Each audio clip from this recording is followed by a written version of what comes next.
Greetings, good people. It's your girl T. How are you? Happy freaking holidays. Welcome to my control crew. It's your girl T, your chief control officer. Welcome back to another edition of Leaders and Learners, where we all know that the best leaders are lifetime learners. This episode, we're going to break down sports in 2025, a year that didn't just grow, it exploded. Listen, for more viewers, more money, more platform, and more controversy, sports wasn't just in growth mode. It was on takeover mode the whole year, obviously starting with the Super Bowl. But I want to tell you, growth without strategy is just noise. So today, we're not asking who won the trophies. We're asking who controlled the narrative, who positioned themselves for long term power, and who's about to get left behind. Okay, let's talk about that. Let's get into sports in 2025. So, if attention is currency, I want you to think about this. If attention is currency, who crashed and who cashed the biggest checks in 2025?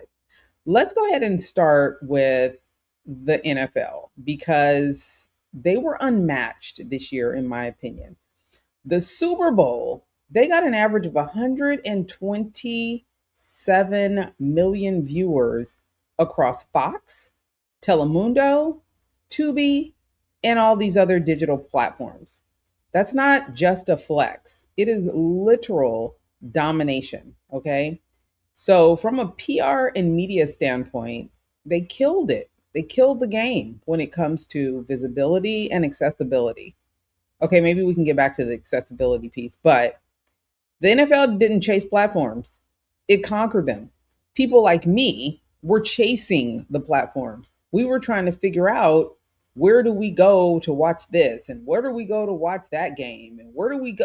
We were the ones chasing, thirsty for the game. They had people literally thirsty for the sport. I couldn't believe it. This had to be the most confusing year in the NFL. If you didn't get the ticket, you had to piecemeal things together. So they were owning the digital platforms. The NFL, yeah, they had us chasing, and I don't really like that feeling, but they did a good job at making the consumer want them more. We have been chasing the NFL around all season. The league owns the calendar, right? So they got the holidays, they got the playoffs, they got the draft schedule. Like, people went crazy just to watch the draft. And then the schedule release was insane. Folks have listen, the NFL has done their big one this year. They didn't just survive fragmentation, they literally weaponized it. Okay? So here's my question to you. Is the NFL truly immune to backlash? Or have they just mastered drowning it out? Because don't forget, we literally started 2025 with the Super Bowl and their issue that they were having with people complaining about Kendrick Lamar. I don't We're not talking seasons, we're talking the year. So the year started with people feeling some kind of way, some people, we know who those some people are, feeling about Kendrick Lamar headlining the Super Bowl, right? And even with that, the way that they have handled things is a lot different than they did before. So think about the Colin Kaepernick days. When it comes to the Kendrick Lamar moment, they really just drowned them out. They didn't respond to a lot of the backlash. So I want to know, in your opinion, if you think that the NFL is immune to backlash at this point, because I don't see that they're suffering from it at all. Have they mastered the art of drowning out drama? When you get a chance, give me a little comment in the comment section, because I would love to know your thoughts. Now, let's get into the MLB, because yes, they did their big one this year too. The Dodgers, their dynasty, money well spent. What are your thoughts on that? Back-to-back championships. That made the Dodgers like a blueprint for big market execution done right. Am I correct, or am I on the wrong path here? I would love your thoughts on how they have really worked on the big market. They did it. They spent a lot of money, but the reward, was it worth it? Winning always silences any problems. Winning silenced the noise behind ownership and their investment in prisons, right? You didn't hear too much about that because winning solves those problems. People that were complaining about how much money they spent, winning silences labor tension, at least temporarily. Do you think that they have the blueprint for the big market? Listen, Toronto's rise showed how national pride plus the October drama kind of equals brand elevation. I feel like Toronto's brand value rose just being in the World Championship. Let me know your thoughts because a lot of people haven't been talking about Toronto. One of my little play cousins, he played for the Expos, which is now Toronto, I believe. So, back in the day, there's a lot of people that still didn't even pay attention to that team. And I truly believe that Toronto's rise in popularity, some people know about them, not a lot of people do, but that their national pride and the way they showed up in October was like top tier. And it's definitely elevated their brand value. Am I off here? Let me know. It feels like star power matters, but infrastructure still sustains dominance in MLB. Uh, the way that everyone showed up this past season has been incredible. The Dodgers aren't just rich, they're organized, they are methodical in how they do things. And if you look back at how they really lived through the dynasty and the star power in 2025, I just want to ask you, is competitive balance still real in baseball, or are we watching an era of the permanent powerhouse? Do teams need to go out and spend an exorbitant amount of money to make sure that they have the top tier players, or is their strategy still reigning supreme in baseball? I'm not a Dodger fan.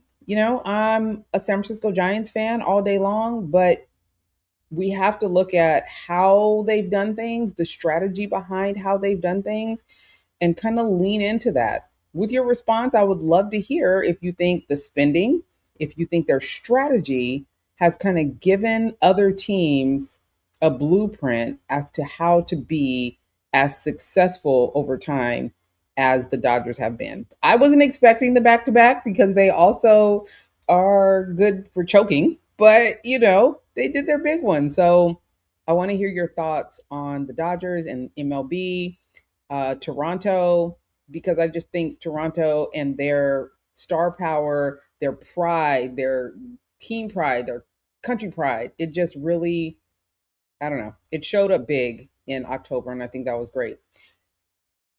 NBA, the Thunder. Can we get into the Thunder really quick? Because the question here is, don't forget, who is controlling the narrative in sports this year, right? So let's first talk about the Thunder, Oklahoma City. They proved, to me, it feels like they proved patience is not passive, it's lethal. Their media has been great. Their stars were it felt humble in comparison to what we are used to seeing stars, how they show up in big market teams. So youth and depth, they beat ego and shortcuts with the Thunder. Shy, okay, real quick. Shy was an R&B group when I was growing up. It was actually one of my favorites. So I'm kind of soft on him for that. What happened to Shy? Hello. They were such a great group. But Shy Gilgis Alexander, he didn't just win MVP. He became the face without begging for it. So he's not an attention whore.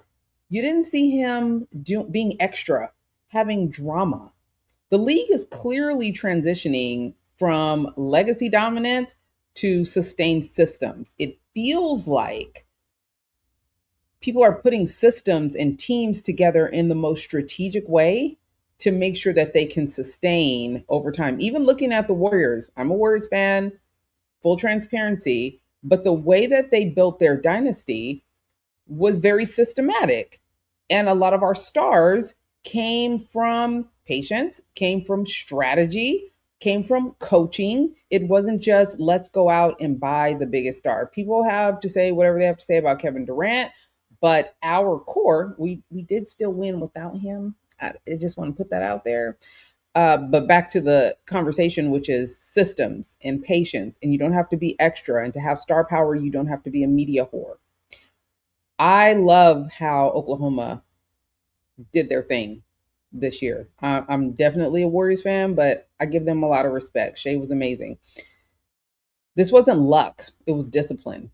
That team is young, and the coach did his thing with these young players. I just thought it was nice. It was nice to see skill and discipline as someone that just loves sports and loves those elements of sports. It was just good to see. So, my question to you, and I need you to answer this in the comments: are super teams officially dead or just being rebuilt differently? And I want you to think about that. Obviously, the LeBron situation when he went to Miami, people have always harped on buying a team and making it a super team. But I really like how some of these teams have really been patient and they've strategized and they've had great coaching to be able to win, right? Winning solves everything. I stand behind that. But are super teams officially dead or are they just being built differently? Let me know your thoughts about that in the comments. Let's talk about women's sports. Let's weigh them in on this conversation. There's finally been some investment in women. And let's be clear, women's sports didn't just arrive in 2025. They were finally funded and invested in. That is what has changed. How they have been supported, not just word salad, not just verbally, but checks have been written. Money has been spent to support women's sports. WNBA announced 3 expansion teams, and they were NBA backed. NBA ownership backed these teams. That is putting your money where your mouth is. Professional softball has continued to expand with increased sponsorship, attendance, and media visibility. That is a big deal because look, I played, I coached, and I'm a softball mom. There was a time where after college, softball players had nowhere to go. They were either going to go teach so they could coach or just get into the corporate arena, the working world. There was a time when women that played softball never thought about post collegiate play. And now we are in a moment where they get to really think about their future in a way that incorporates what they've done since they were young. So think about that. Women's sports. Remember the question: who dominated sports in 2025? Who dominated the narrative? Girls flag football. Oh my God, it has exploded nationwide. Now it's one of the fastest growing high school sports with scholarships to match. And it's going to be in the Olympics. We are talking about women's sports in a way that we've never talked about it before. So, women athletes, they are outperforming men in NIL growth, especially in basketball, gymnastics, softball, and flag football. Can you imagine? Women are getting paid more in these collegiate sport arenas. Outrageous. Again, let me tell you, basketball, gymnastics, softball, and flag football. You know, I went to a couple of, I had some friends, their kids played in the NFL flag football league. I've never seen a girl play, maybe once. But now we got whole scholarships built around girls flag football. Amazing. This isn't charity. This is ROI. It's getting back what you put in. So a reality check really quick though. Visibility plus infrastructure equals sustainable growth. Understand that. Always understand that. Visibility plus infrastructure equals sustainable growth. And that is to every sport that I have mentioned so far. Women athletes understand brand building early and they monetize smarter. That is another reason why they are making more in NIL. They get it. The personal brand piece of it, they put their foot in it. They spend time, they strategize, they get partnerships that align with their values, which makes it easier to be a good partner to a big brand. And the brands are seeing that. So kudos to the women out there who are really killing the game. The pipeline is strong and it's stronger than it's ever been. So it's good to see women's sports climbing. It's good to see NBA teams that are building with strategy and not just with the spending. It is nice to see these back-to-back championships that are happening in MLB. This is a good time in sports. If women's sports, let me ask you this: if women's sports are profitable now, right now, as profitable as they are, how much money do you think has been left on the table for decades? Look at how much money women are making right now. In the comments, I would love to hear your thoughts on how much money you think has been left on the table for decades. Okay? Kudos to those that are finally realizing how profitable women are, how investing in female athletes are great for ROI. But think about how much money has been left on the table. Women that couldn't play softball after college and now are making big bucks with NIL deals and professional softball. Like, this is crazy. How much money has been left on the table for decade over decade when it comes to women in sports? Now, let's talk about college sports a little more. There's been a lot of growth with consequences, right? So you have expanded playoffs. NIL money is off the hook, but there's been some coaching chaos. Okay, Lane. Uh, Fewer Cinderella stories, especially in basketball. My PR takeaway for this is that growth without guardrails breeds distrust.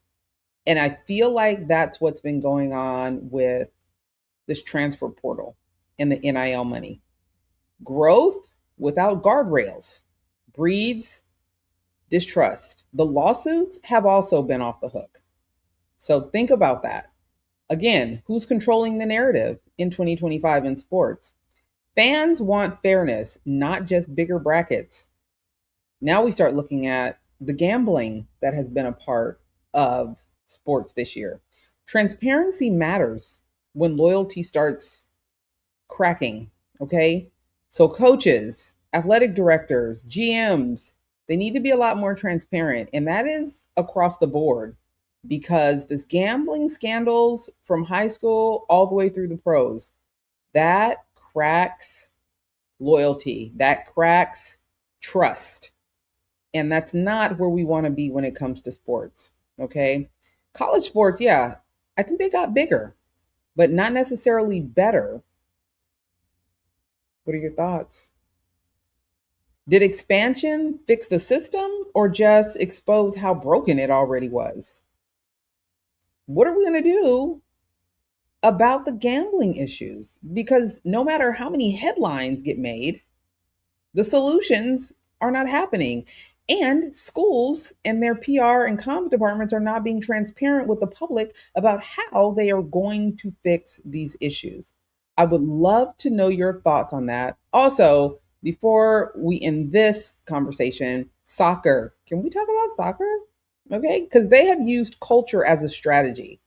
Under what's his name? Mauricio Pochettino. Pochettino. Yeah, with the US MNT. He didn't just win. They look aligned. They look incredible. And for those that think I don't know about soccer, my little cousin plays soccer. He's incredible. His dad played baseball on a pro level. He actually coached too on a pro level, and he thought he was going to become a baseball dad, and his son wound up playing soccer. So yes, we watch soccer too. We get it all in. My kids watch it. We love it. Sports is sports. But culture is a communication strategy. So these sports that are really bringing in and embracing culture, they're winning. right? They're winning not just games, but audiences and fandom and loyalty from the public. And they make it fun to watch. For people that are running from culture or not really recognizing how important culture is in our country, in sports, they're missing out because accountability beats hype. And when it comes to culture, you have to be accountable. Who are you accountable to? The culture of soccer, the culture of baseball, the culture of basketball. There is a culture within a culture when it comes to sports. Pride beats branding. When culture is strong in a sport, when culture is strong on a team, it beats branding. Why? Because it's authentic. It's not something that you can make up, it's not something that you can manufacture. Pride and culture are things that's a feeling, all right? Authenticity is not something you can make up. And it allows for teams to build what brings them together. Okay? Anyways, the message has finally matched the mission on a lot of these teams. They're not just saying things, they're living it. They're playing that way, they're gelling, they're doing all the things that allow for them to work well together and win. So, can culture carry soccer? I would love to know if we get a little more ingratiated in the culture of soccer, which seems to be happening. Does that bring even more ROI to that sport? I don't know. Soccer has really been doing their big one too. So it would be interesting to get your thoughts on that, and let me know in the comments, who do you think is winning the narrative control when it comes to sports in 2025? It's been interesting to watch because I think people even started to like the Dodgers, even if they weren't a Dodger fan, because of the culture that they built, right? But unfortunately, also, there was scandal. So, how do you think it weighed in on who's controlling the narrative, who controlled the narrative in 2025 when it comes to sports? I do think the scandal piece of it has to be kind of weighed in, but I don't know. Let me know your thoughts. So we'll leave that there. Who controlled the narrative in 2025 in sports, basketball, baseball, football, soccer, women's sports? Let me know your thoughts. I'm going to jump over really quick to my book highlight. Every time I get a chance, I will highlight a book because I think it's incredibly important that we continue to read. And I am a reader. And today we are going to talk about I Can't Wait to Be Patient. Yes, I'm not just talking about the book, I'm a reader, an avid reader. It's by Dr. Rob Bell. This book hits a little different in 2025. Patient isn't waiting, it's preparing. Every league that won this year played the long game, right? I'm bringing everything back to sports, and I think it's great. I want to read you the back of the book where it says, Dr. Rob's book is full of useful ideas to be healthy, happy, and successful in today's fast paced world. We're designed to get from point A to point B as fast as possible. However, as a result, we can't slow down, and there's a sense of urgency towards everything. We are bombarded by the urgent, tugged by the future, and distracted and impatient with everything else, and discouraged by the past. Time is our most precious resource. I Can't Wait to Be Patient is a practical guide to overcome our challenges, stress, and expectations through the power of time and the path of patience. So, if you get a chance, take a look at that, especially if you're someone that ain't got a lot of patience. Okay. I love the I love what this book allows for me to think about, and how everything that is urgent for you is not an emergency for me. Okay? We have to start understanding that everything is not an emergency. Everything does not have to happen right now. Everything, listen, everything in good time. Okay? Everything in good time. So make sure you comment below. And I have a copy. If you have an extra copy, if you want it, email me info@sandandshores.com and I'll send it to you. So the first person to email me, I'll send you that copy. It'll be my pleasure.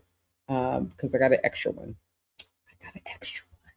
I need people to read again. Make America read again. Mara, make America read again. People get headlines and they just leave it there. They don't go any further than that. And it is absolutely annoying. So, again, I can't wait to be patient. The good doctor, we're going to have him on the podcast, but get your copy. I can't wait to be patient. It's a great read, gives you a lot of stuff to think about, and you'll be better for it. Okay. So, listen, 2025. It taught us that growth is inevitable, but control is intentional. You see that with the book, patience, with sports, it all blends. Control is intentional. The winners weren't the loudest, they were the clearest with their intentions. Tanya is my name, and controlling the narrative is my game. Make sure you like and subscribe. Drop your thoughts in the comments. I want to hear what you have to say. And let's stay in conversation, because if you don't control the narrative, the streets will. And you know what? They usually get it wrong. Hey, thanks for showing up to the podcast where we all know that the best leaders are lifetime learners. When you get a sec, take a moment, leave a comment. What you think about today's episode, and share it with someone that you know could use the gems that were dropped today. Follow and subscribe. You don't want to miss who's coming up next. You never know who could show up here and what they could say. For your professional needs, marketing, PR, communications, and leadership, make sure you follow us on all social media platforms at Sand and Shores, or hit us up at sandandshores.com. Again, thanks so much for showing up. We appreciate you, and we'll see you soon.